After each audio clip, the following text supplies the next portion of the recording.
Joining me now is none other than George Santos, Representative George Santos. Can I call you a frequent guest of the David Pollock Show at this point? Absolutely. I could be your commentator at large if you want me to. Done. Commentate. You're one of my favorite guests because you're not only are you honest, but you're a ton of fun. You know all the dirt from Washington. You don't owe them anything. So when all this garbage happens, I know I can trust you to give me the no BS down low about what's going on. And tonight we're talking about, I think what I'm calling the ultimate betrayal from Speaker Johnson. I mean, we fired Kevin McCarthy for less.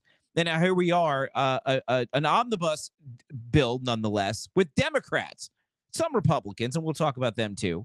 But here we are. What do you think, George Santos? I saw your video before they passed the bill, warning everybody. Then they passed the bill, and we're going to talk about what you've resolved to do as a result. But I want to get your take on the bill first.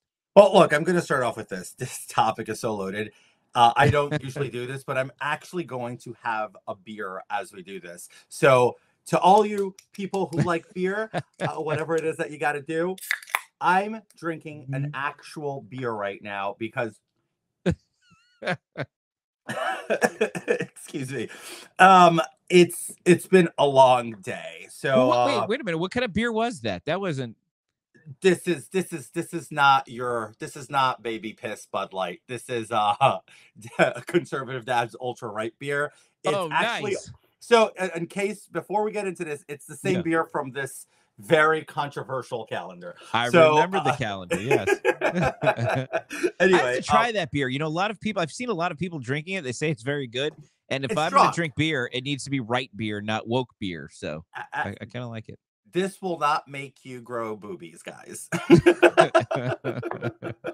Nice. All right. Anyway, so Congress. Now, let's get back. Speaking of boobs, let's talk about Washington. Speaking of estrogen. Yeah. All right. No, seriously. Okay. As far as lack of testosterone and testicular fortitude goes, Washington, D.C. is the all-time champion. But let's unpack this. You say it's a betrayal. I say it's a breach of contract. Now, you're an attorney, so you're a lot smarter than I am in this stuff. But last I recall, we all campaigned in 22 with a little pamphlet, a handheld pamphlet, a palm card that was called The Contract with America. The commitment to America essentially outlined that we would do no more omnibus spending bills, that we would do individual spending bills in appropriations, and that we would run away from runaway spending, and that we would reduce Nancy Pelosi spendings and back to pre-COVID era spendings. The reality is we've reneged and breached contract on all three of those promises on the commitment to America. On top of that, we are now in session 2 of the 118th Congress, and the only 2 accomplishments that this Congress has been to expel me, vacate Speaker McCarthy, and the third one was to pass Chuck Schumer's 2-part omnibus spending bills. So 3 accomplishments of the Republican majority, and quite frankly, all 3 of them weakened the Republican majority, from expelling me to vacating the Speaker and to also passing Chuck Schumer's Senate bill on the House floor. Now, I do understand Senator Schumer is a former House member and he holds privileges on the House floor, but that doesn't mean he gets to author bills for the House. As far as Speaker Johnson goes, let's unpack this. I don't want to solely fall all the blame on Speaker Johnson, David, because it's easy to scapegoat somebody. But the reality is he's the boogeyman because he's front-facing man. And yes, I agree. We did vacate Speaker McCarthy for a whole lot less, quite frankly, for 1 CR. Right. Speaker Johnson has had the privilege of a couple of CRs and now 2 minibuses who make up a whole omnibus. He breached, obviously, the 72-hour rule. He breached the omnibus commitment. All of those things were breached. We understand. Now, here's who we should really be looking at.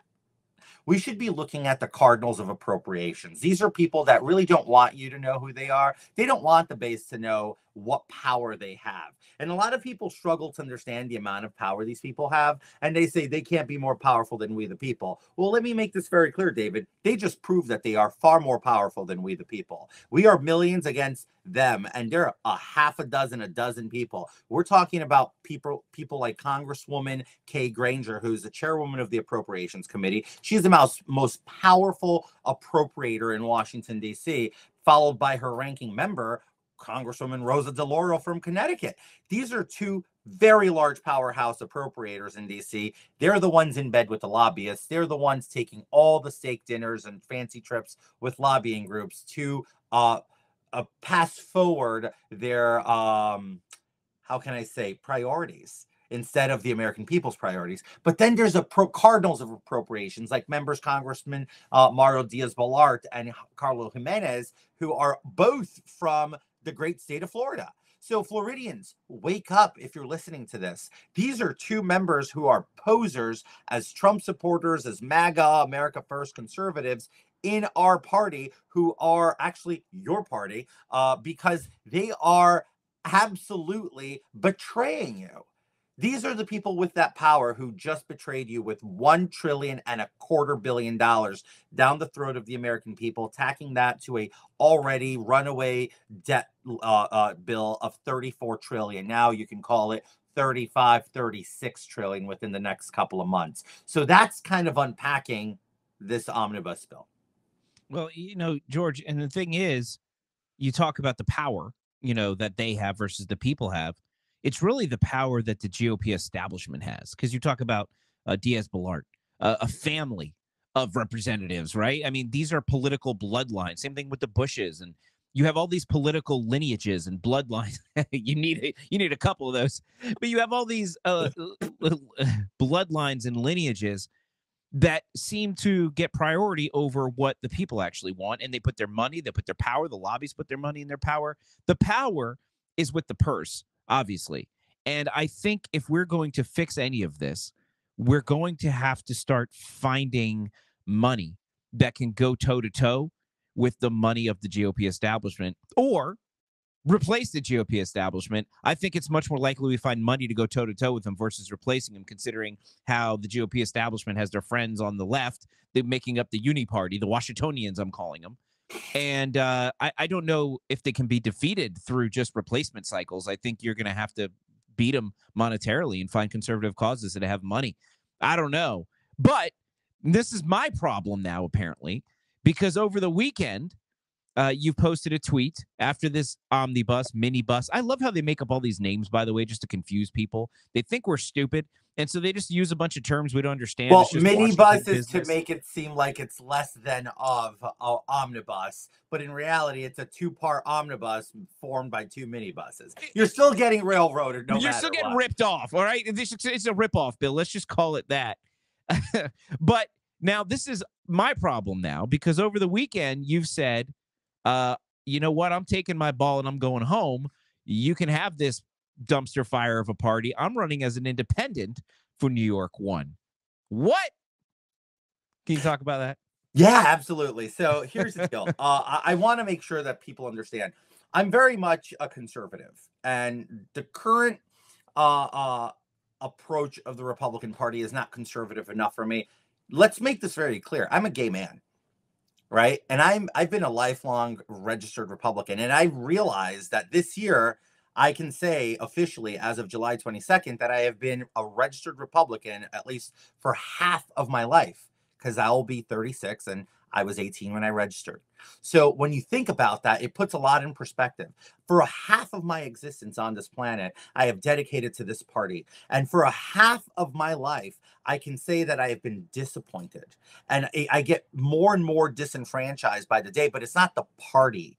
It's the people that are in the party. So I'm happy to see Laura Trump coming in as co-chair, because I don't trust the chair, because that is Ronna Romney McDaniel's personal pick to succeed her. So I'm happy to see Laura Trump be there in the trenches for us, because I trust Laura Trump. I trust her honesty, her integrity, and her mission for an America First Republican Party. The problem is you need a clean house. Just 60 terminations is not enough. Just renewing and changing some contracts is not enough. It's literally getting every single player out of the RNC. The reason I walked away from the Republican Party in my race is not to be taken as a signal that to people to walk away from the Republican Party.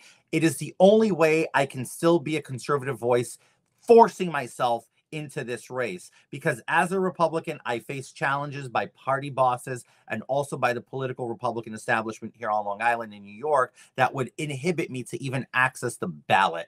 Now I can access the ballot. And guess what? If the Republicans really care about this seat, Nick LaLota would step aside and let me run as the only alternative to the Democrats because I can win the seat. Now, if he chooses to stay arrogantly, we will split the ticket and we will lose the seat. And I'm willing to make that sacrifice to prove a point, because it's either we send people who are truly conservatives and who are going to fight for America First values, or we send no one at all.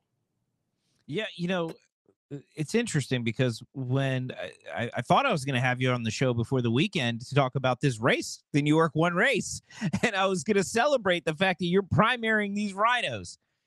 This is a different strategy. Instead of primarying the rhinos, you're really going to run a race. Not, I don't want to say it's a spoiler. It is, but it's a spoiler. It doesn't right? have to be a spoiler race, right? It doesn't have to be. So then I guess, why not beat them in the primary? Why not primary these rhinos versus leaving the party to them? Why don't you take the party back? You've shown you were able to do it without them before. You can certainly do it again. That's a great question. Well, the reality is it's ballot access. New York State isn't like Florida where you can pay to access the ballot. You need to collect signatures, and then the party comes and plays lawfare with you to kick you off the ballot. On top of that, the Republicans control jobs in the counties and in the towns, and they've sent out their bat signal of, we will terminate anybody who signs this petition, and it's public record. So the amount of people who had already signed and started calling, freaking out, like, oh my God, I heard I can lose my job. Can you cross my name out? I said, you know what? This is already becoming a task within a monumental task. I'm not doing this. I'm not screwing people over. I don't want to see people lose their livelihoods because of people. These are people working in sanitation. These are people working in the clerk's office. These are regular blue collar, everyday Americans who keep my district afloat going. So you can buy a house and register, so you can go get a CO for a garage repair, or so you can go ahead and have your garbage collected and your streets policed. These are the blood and life of NY1. Why would I want to hurt them? I want to represent them. So I said, you know what? Let's make it easy. I'll go as an independent, because then they can't hold that against nobody's head. And I can collect signatures from, the 30 somewhat thousand independents. And quite frankly, even some conservative Democrats that we have a lot on Long Island that are still registered Democrats, because they like to be able to pick the least of the worst options in the Democrat primaries. They can come ahead and sign my petitions now, and Republicans that are not afraid to sign my petition can sign my petition. Essentially, it opens a door to everybody. So then, so this would be this November. You'll be on the ballot as an independent. What is that process? Do you just have to refile and then you're automatically on the ballot? Do you have to have a primary? What does it look like? So I've already sent in the paperwork to refile. It should be updated in due time, I guess, throughout the week. And then it's all about making sure that I can collect those signatures from the independent voters, from the Democrats, from the Republicans who are unafraid. We'll put up the numbers and we'll get on the ballot and see these boys in November. No need for a primary. If they want to help you accomplish that task, where can they go to support you? They can go to Santos, FORcongress.com. The website should be live tomorrow, so stay tuned for that. So y'all will be the first to see all the new details as an independent candidate. And remembering that I am not leaving the GOP. The GOP has essentially become too fiscally liberal for me, because at the end of the day, the reason I'm a Republican is because I'm a fiscal conservative, not because I like the social issues and ideologies of the GOP. So just think about it that way. When the parties become too liberal for this gay old man over here, that's a problem. George Santos, you are always keeping it interesting. You're always keeping it entertaining. And I love that you always fight. And that's what I think everybody respects about you, as you have your patriot-inspired beer. You know what? They should totally throw you a bone for this, because I don't get paid to drink this. I drink it because I like it. I'm not going to argue with on that one. Representative George Santos, thank you so much for being on the show yet again. I look forward to talking to you in just a few minutes here on the David Pollack post David Pollack show space. and where everybody can participate in the conversation. Again, thank you so much for being on the show. I can't wait for you to keep coming back and updating us on how this campaign is going. You bet. See you guys on X in a few minutes. Bye. Thank you so much. Good night.